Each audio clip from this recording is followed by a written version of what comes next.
Salut tout le monde, j'espère que vous allez bien, c'est Actu YTB2 et on a 06 bis et on va regarder la story de Bassem Braiki au sujet de l'histoire de l'Ukraine, France, Russie, Europe, États-Unis, tout ça. Et après sa vidéo, je vous dirai mon avis, n'hésitez pas à mettre un pouce bleu et à vous abonner et bon visionnage. Donc la flash, un manuel de survie en cas de guerre ou de crise sera envoyé à tous les foyers français d'ici l'été. Et Bassem marque en rouge en bas. On vous l'a dit 10 fois à la radio, c'est votre dernier été, dansez bien la Macarena. Tout se passe comme prévu. Frérot, salam alaikum. Écoute ma théorie et dis-moi ce que t'en penses. La période la plus faste économiquement pour la France a été entre 1945 et 1975. Ce qu'on appelle les 30 glorieuses. Ok? Travail à taux plein, ainsi de suite. Il fallait reconstruire le pays. Il sortait de la Deuxième Guerre mondiale, il y avait tout à faire. Après cette période de 1975, pendant 30 ans, on a stagné. Stagné au niveau du travail. Parce que quand le bâtiment va, tout va. Or là, le bâtiment ne va pas du tout. Donc, pour relancer l'économie dans un pays, vu qu'on ne peut plus construire, on est arrivé à la fin de la boucle, bah faut tout détruire pour pouvoir reconstruire et relancer l'économie. Qu'en pensez-vous, mesdames et messieurs? Est-ce que c'est pas le but numéro 1 de Macron? Est-ce que c'est pas le but numéro 1 de Macron de cacher tous les plans sociaux astronomiques qu'il va avoir lors de ces prochains mois? Donc, révolte collective et civile. Tout simplement. Faut occuper l'esprit des gens, faut les faire travailler, faut détruire. Faut détruire. En France, on ne peut plus construire, on est arrivé au bout de la boucle. Donc, pour que tout le monde va, il faut que le bâtiment va, parce que tout est lié. C'est ma théorie, on en reparlera. Puis, l'état de guerre nous fera passer des lois invraisemblables. Invraisemblables. Donc, la cible numéro 1 de Macron, c'est pas les Russes. Absolument pas. La cible numéro 1, c'est l'économie des Français. Tout simplement. Et le grand reset financier. Tout simplement. C'est tout. On en a déjà parlé. On en reparlera à la radio jeudi de la poisse. Mais est-ce qu'on n'est pas obligé de passer par là? C'est la trajectoire normale de l'histoire. Mais exactement, Jordan. Pourquoi tu crois qu'on te dit tout le temps que l'histoire se répète toujours? C'est exactement ça. Tiens, regarde, moi qui est passionné d'histoire, je vais te raconter une chose. Lors de la Première Guerre mondiale, 1914-1918, il n'y avait pas eu de guerre en Europe depuis plus de 50 ans. Ben, sache bien que les armées et les soldats s'ennuyaient. Sache bien que les dirigeants militaires s'ennuyaient et voulaient une guerre. Et derrière, il y avait des industriels qui poussaient à la guerre. L'armement, l'automobile, ainsi de suite. Donc oui, l'histoire se répète toujours et est-ce que ça serait pas une trajectoire normale? C'est ce que j'ai dit dans le snap précédent. On est arrivé à la fin de la boucle. Faut la recommencer. Le Bassem, t'es anxiogène. Excusez-moi. Excusez-nous de parler de vraies choses. Excusez-nous de parler de choses et qui vous enlèvent de votre déni le plus total. Puisque vous êtes dans le déni le plus total. Après, vous allez aller pleurer. C'est des gens comme vous qui se font niquer à la fin. Parce que les gens comme vous n'ont pas anticipé. Les gens comme vous n'anticipent pas. En gros, j'ai l'impression que quand je regarde ce genre de commentaires-là, j'ai l'impression qu'avec la bêtise des gens et le non-cerveau des gens, à la fin, ils vont croire que c'est à cause de toi. C'est à cause de toi, Bassem. Tu as tellement souhaité la guerre, tu nous en parlais tous les jours. Ah, et les plus intelligents de ces cons-là, c'est parce que dans ces cons, il y en a, ils sont plus intelligents que les autres. Mais ils sont... Chez les cons, il y a des intelligents cons. Les intelligents cons, eux, ils vont te dire... T'es payé par qui? C'est qui le paye? Tu sais, ceux qui ont de la boue à la place du cerveau, qui savent pas de quoi on parle, mais ils veulent l'ouvrir quand même. C'est eux qui vont dire, t'es payé par le gouvernement pour nous faire peur. Non, on essaie juste de vous décrire que la douille qu'ils vont nous mettre, et surtout, vous préparer à l'infiltration d'un train Parce que tu auras l'impression de te faire enfiler par un train. Donc nous, ce qu'on fait sur les réseaux, quand on parle de ça, on vous prépare juste la vaseline. Je pense que vous allez comprendre comme ça. On vous prépare la vaseline pour que le train y rentre. Vous, non, il est anxiogène, mais extraordinaire, extraordinaire. Donc voilà, c'était la story de Bassem Braké au sujet, voilà. Donc apparemment, on va recevoir des kits cet été pour nous apprendre à vivre en guerre, dans l'éventualité d'une guerre avec la Russie par rapport à l'Ukraine, l'Union européenne, tout ça. Après, la théorie de Bassem, elle tient la route. Après, je suis pas d'accord. J'ai mon propre avis personnel. Peut-être je me trompe, peut-être j'ai raison, je ne sais pas. Dieu seul sait. Pour l'instant, on n'est que dans les spectatives, on n'est que dans la spéculation, même si sa théorie tient la route, hein. Même si sa théorie tient la route, moi je pense pas. Je ne pense pas personnellement. Après, c'est vrai, dans les années 80-90, on disait si le bâtiment va, tout va. Et il y a eu une chute du bâtiment dans les années 80-90, mais pour plusieurs raisons. Il y a eu le fait qu'en France, on ne fasse plus d'enfants, donc on ne va pas construire des logements supplémentaires, vu que la moyenne d'enfants par couple pour deux personnes, pour un homme et une femme, la moyenne d'enfants en France, elle était et elle est toujours autour de 1,9. Donc c'est de 2, autour de 2, parfois, selon les années, autour de 1,9. Elle aurait même baissé en dessous de 1,8. Donc forcément, s'il y a pas plus d'enfants, voilà, dans 20 ans, ils auront besoin de logements supplémentaires. Voilà, donc il y a ça, il y a aussi la crise pétrolière de 1978, la crise pétrolière de 1971, il me semble, les deux grosses crises pétrolières mondiales qui ont fait que le chômage est apparu aussi, que voilà, selon le prix du pétrole, voilà. Aujourd'hui, on est dans d'autres crises pétrolières incroyables, voilà. Au-dessus de 100 dollars le baril, au-dessus de 100 dollars le baril de pétrole, ben, une société ne fait plus de bénéfices, voilà, parce que ce soit les marchandises, les biens, tout ça, c'est transporté par camion, donc même l'agriculture, voilà, faut bien transporter les marchandises agricoles créées dans des fermes, faut bien les transporter jusqu'au lieu de. Donc tout est indexé par le prix du pétrole aujourd'hui, quoi. Les supermarchés, je vous dis pas le nombre de camions qui vendent dans les supermarchés, quoi. Mais même du producteur au marché, faut bien déplacer la marchandise et c'est un coût pétrolier, bien évidemment, etc. Sans compter les plastiques, voilà. On fait la chasse au plastique. Maintenant, on boit, je trouve que c'est bien, voilà. Voilà, on fait la chasse au plastique maintenant, petit à petit, tout ça. Donc, après, je vais vous dire mon avis par rapport à l'Ukraine. Le problème, c'est que Macron, peut-être qu'historiquement, il repense à cette année 1938. Voilà, l'accord des Sudètes, l'ensemble des pays européens pour éviter la guerre. Ils ont, ils ont laissé l'Allemagne prendre la partie de la Tchécoslovaquie germanophone. Donc, et ensuite, il y a eu d'autres conflits. Du coup, la Tchécoslovaquie, elle a explosé, elle a implosé. Du coup, la Hongrie a essayé de prendre sa part. Chacun a essayé de prendre sa part. Et l'Allemagne a tout pris par la suite. Puis ensuite, ils ont pris la Pologne, tout ça. Donc, après, comparer, parce que j'ai entendu ça à plusieurs endroits, j'ai vu ça à plusieurs endroits, la comparaison entre Poutine et Hitler. Sauf que Poutine n'est pas aussi fou que Hitler.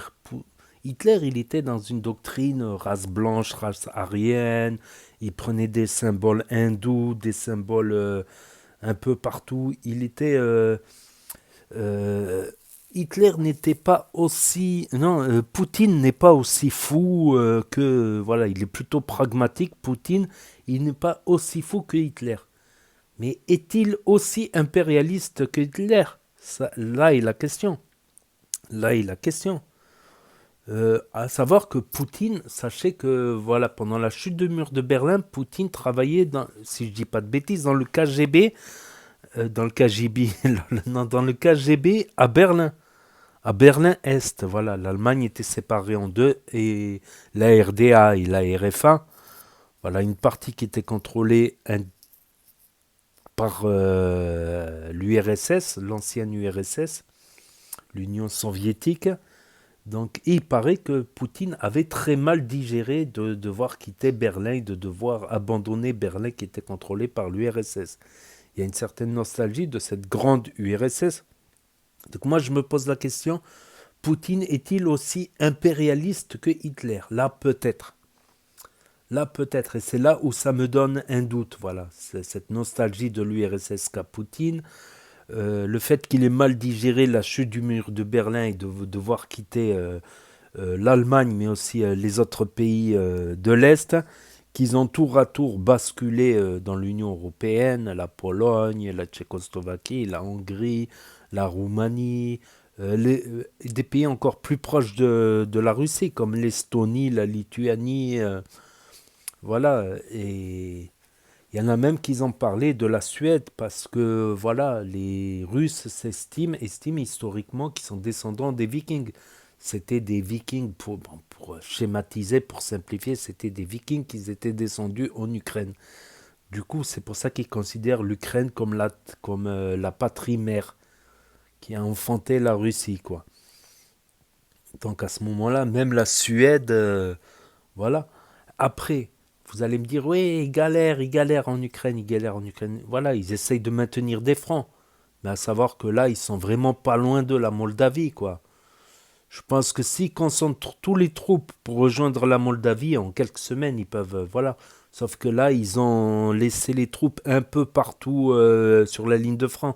Donc les troupes ne sont pas concentrées en un point, plus Kursk aussi sur le territoire russe depuis cet été. Donc les forces russes sont un peu divisées tout au long de... Mais s'ils devaient rassembler pas mal de troupes et mener une offensive éclair, voire surprise jusqu'à la Moldavie, ça serait en quelques semaines. Qui dit Moldavie, ensuite à côté, tu as la Hongrie qui pourrait collaborer. On sent que Orban, il est prêt à collaborer avec Poutine. Dans ce cas-là, il passerait la Hongrie comme du beurre. À ce moment-là, il se retrouvait à la frontière des pays de l'ex-Yougoslavie. Vous voyez où c'est que je veux en dire? Une fois arrivé dans les pays de l'ex-Yougoslavie, dans la Serbie, c'est très russophile, la Serbie, très russophile, voire d'autres républiques de l'ex-Yougoslavie. Une fois arrivé là, ça voudrait dire qu'il serait à quelques centaines de kilomètres de la France, hein. Voilà, l'Italie, bon, c'est un grand pays. Je ne pense pas qu'ils accepteraient de se faire traverser, contrairement à la Hongrie ou certains pays de l'ex-Yougoslavie ou la Moldavie carrément, ou Moldavie qui est un pays militairement beaucoup plus faible que l'Italie, quoi.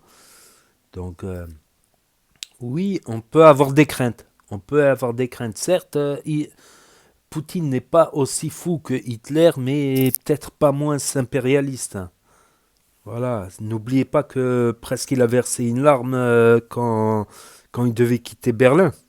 Quand le mur de Berlin a chuté, c'était en 1989, 1988, la chute du mur de Berlin, je ne sais plus exactement la date. Donc oui, on peut se poser des questions, à savoir qu'il est à 2 semaines de se retrouver à 200-300 km de la France. C'est une éventualité possible, une attaque éclair sur la Moldavie et la Hongrie qui collaborerait, la Hongrie du Orban qui est clairement pro-russe, pro-Poutine ou pro-P, voilà, sous couvert de pro-P, quoi. Donc oui, il faudrait se méfier, oui. Après, si on devait offrir carrément tous les pays de l'Est à Poutine, voilà, après, si l'Europe fait preuve de faiblesse, ben, tu donnes le doigt, il va te prendre le bras aussi. C'est une éventualité. Peut-être peut-être pas. Peut-être pas. Peut-être qu'il va se contenter des oblasts de l'Est ukrainien, quoi. De la Crimée, du Donbass. Peut-être qu'il va se contenter juste de ça dans un accord de paix. On ne sait pas, on n'a pas de boule de cristal. Comme personne ne savait à propos d'Hitler. Mais Hitler, on pouvait se douter un peu plus, voilà, par rapport à ses livres, à ses idéologies, tout ça, qu'il était très mégalomane aussi, on pouvait se douter. On a l'impression de revivre 1938, quoi. On a l'impression de revivre 1938. Pour moi, toutes les possibilités. S'il faut, même tu lui donnes toute l'Ukraine, s'il faut, tu lui donnes toute l'Ukraine, il va te prendre toute la moitié de l'Europe. C'est possible aussi. Je pense qu'il y a plusieurs possibilités, qu'il n'y a pas de... voilà.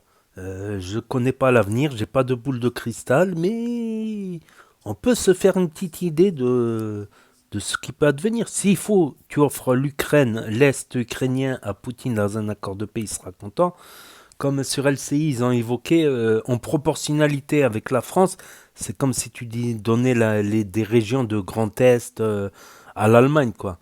C'est comme si tu donnais les régions de Grand Est et Centre, je sais plus, c'est comme si tu donnais deux grosses régions à l'Allemagne. Je pense que ça ferait plaisir à aucun Français de voir la France se faire amputer d'un quart de son territoire, de ses richesses, de ses cultures, de ses traditions, de ses... tout ça, je ne pense pas. Donc, oui, il y a plusieurs possibilités pour moi. Je suis plutôt cartésien, j'aime bien les maths. Il y a plusieurs hypothèses. Soit tu donnes l'Est, la version de Trump, tu donnes l'Est ukrainien et Poutine ne bouge plus. Et Poutine s'en contente. Soit tu lui donnes l'Est ukrainien et il te prend tout le bras. Soit, voilà. Tu lui refuses et il a déjà un plan, à savoir que c'est énorme de se dire qu'ils sont à 2 semaines de la Moldavie, de la Transylvanie, là, je ne sais plus comment ça s'appelle. Un petit bout de territoire qui est très pro-russe en plus, qui se dispute avec la Moldavie. La Moldavie qui n'est pas une puissance militaire non plus, donc il est à quelques centaines de kilomètres de la Hongrie. En quelques semaines, on a une attaque éclair avec des troupes concentrées, avec une concentration de bombardements aériens pour préparer l'arrivée des troupes. En 2-3 semaines, il peut être en Hongrie et en 3 semaines, il peut être à quelques centaines de kilomètres de la France. Oui, c'est des possibilités. Après, faire des procès d'intention, je ne sais pas. C'est une histoire compliquée quand même. Voilà, mais c'est vrai que la théorie tient debout. Une bonne guerre pour relancer l'économie, et relancer le bâtiment. Et quand le bâtiment va, tout va. Ouais, c'est aussi une autre théorie. Mais je ne pense pas que Macron est un va en guerre, est un impérialiste ou je sais pas.